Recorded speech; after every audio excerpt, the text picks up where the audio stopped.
This is actually another very, very simple lesson. It's multiplying a matrix by a scalar. And really all that means is we have 4 of the same matrix that we're adding together. And it's just like the distributive property. You just multiply every single element inside the matrix by the scalar that's on the outside of the matrix. So you do 4 times 0 is 0, 4 times 1 is 4, and you get your new matrix. Now that was just a simple 1 by 2 matrix. Here's a 4 by 4 matrix that's multiplied by 8. It's like we have 8 of these matrices that we're adding up. So if we add 8 threes together, we get 24, or 8 times 3 is 24.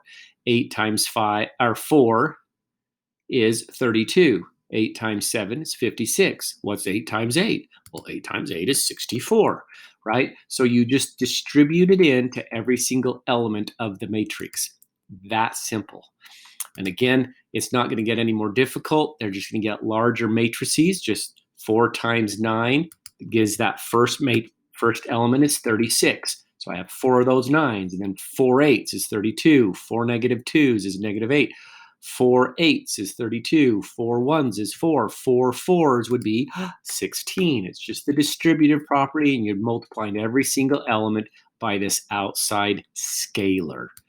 If you have any questions on this, please bring it to class.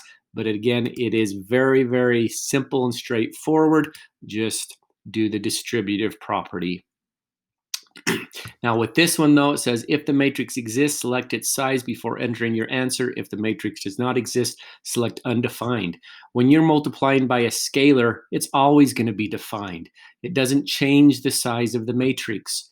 So if I multiply by 8, 8 being a scalar, I'm still going to have a 2 by 2 matrix, and I'm just going to times every element by 8. 6 times 8 is 48.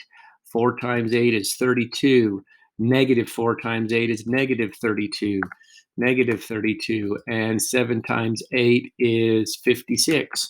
So again, on these last, when you get into the 90s, it should always be defined, because you can always multiply any matrix by a scalar. You're just distributing in that scalar. So again, if you have any questions, please do bring them to class.